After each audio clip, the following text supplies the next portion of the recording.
Yo, what's going on? It's your boy Don Thomas back again with another video. As always, I'm greatly appreciated for you guys tuning in. So without further ado, let's not waste any time and get into today's video. So of course, as you know, on this channel, we speak about philosophy, self-improvement, and the culture. Starting a new series on this channel. It's going to be called Featured Philosopher. I'm choosing my top 5 philosophies from each of these people. Things, of course, that resonate with me. And hopefully you can find some take-home value for it in your personal life as well, too. So of course, as you saw in the title, we're kicking off this series with none other than the philosopher, the greatest philosopher king, Marcus Aurelius. All right, so basically Marcus Aurelius was the emperor of Rome from about like 160 to 180 AD, so a long time ago. He was known basically as the great philosopher king. He was able to maintain peace and stability throughout Rome, all while they were dealing with the Antonine Plague. If you guys remember, the Antonine Plague was basically like Rome's version of the smallpox, but it killed upwards of like 5 to 10 million people.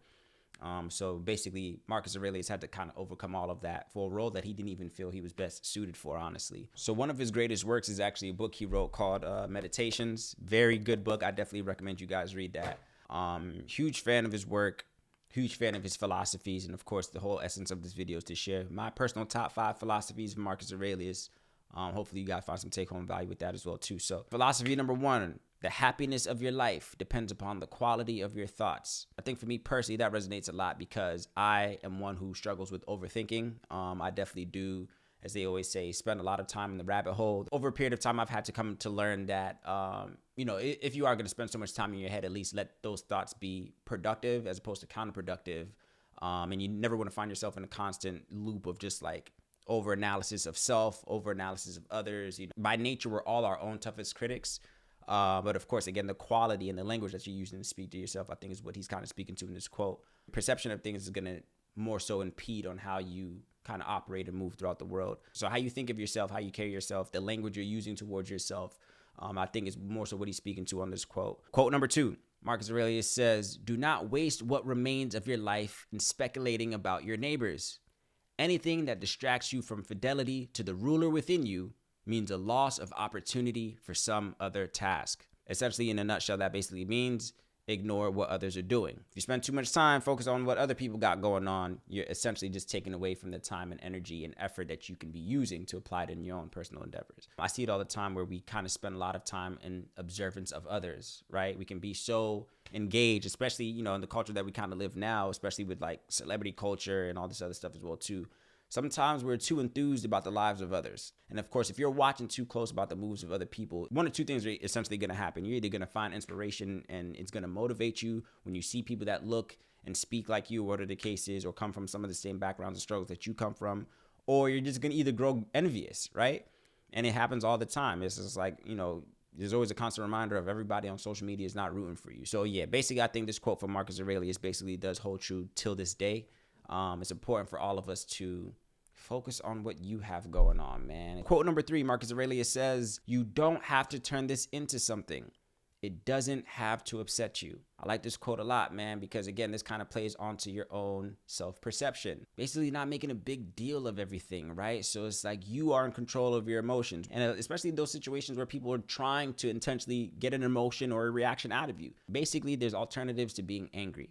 Whatever situations that life throws at you, essentially, yeah, you could be angry and irate and mad about the whole situation, but you can also be calm and practice a level of emotional stability that allow you to think clearly as opposed to irrationally, right? And to be completely honest, take it from me as somebody who can honestly say in his life has been impulsive and led with emotion as opposed to logic, that could go wrong really quickly.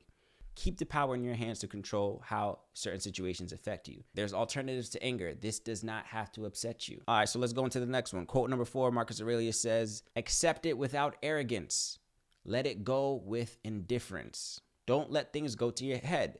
Don't let the compliments go to your head. Don't let the likes go to your head. One of the things that I'm even learning about myself, I don't know how to accept compliments. I never want to let any type of criticism, good or bad, kind of sway me or be more valuable than my own opinion of myself, right? So of course, that's basically all that is. If you're indifferent to a situation, it means you're not necessarily hard fixed on any type of certain outcome. If things go in your favor, cool. If things don't go in your favor, cool, right? letting things go with indifference, I think essentially just means letting go of things that are not in your control. And of course, ultimately, accepting things without arrogance also means just having gratitude. Also just knowing and understanding that you're not owed anything. And last but not least, we got quote number 5 from Marcus Aurelius, where he says, "You can leave life right now. Let that determine what you do and say and think." Marcus Aurelius has a unique perspective on the concept of death. But basically the book Meditations, man, he speaks a lot about his own mortality. So basically that quote is basically saying exactly that, man. If you were to die right now, would you be satisfied with the last words that you said to that person? Understanding that, all of us could die at any moment. So of course, in your last moments, you want to be proud of the person that you are, the things that you stood for. Again, the quality of your thoughts and things of that nature, man. And even to be completely honest, I even think sometimes about like my tweets sometimes. Of course, I'm more active on Twitter for social media. And we see situations all the time, man, where, as soon as somebody dies, God forbid, as soon as somebody dies or passes away, they go to their Twitter, they go to their Twitter. What were their last words? And how many times have we seen examples of like these eerie, cryptic tweets from, celebrities or whoever the case is, where their last words were something that maybe foreshadowed their own death, or, something that was maybe not, if you knew that was going to be your last tweet, you probably wouldn't have want that to be your last tweet. This quote is basically another good reminder that we should always be conscious of the fact that we don't know when our time will be up, right? So of course, if you were to die today, are you satisfied with those last words that you said to your spouse, your family members, your loved ones? Are you satisfied with that last tweet? All right, folks. So again, just a quick recap of my top 5 philosophies from Marcus Aurelius. We have: the happiness of your life depends upon the quality of your thoughts. Do not waste what remains of your life in speculating about your neighbors. Anything that distracts you from fidelity to the ruler within you means a loss of opportunity for some other task. You do not have to turn this into something. It does not have to upset you. Accept it without arrogance. Let it go with indifference. And lastly, of course, you could leave life right now. Let that determine what you do and say and think. All right, folks, that basically wraps up the first philosopher of our featured philosopher series. Plan on doing a lot more of these, again, of philosophers of old and new.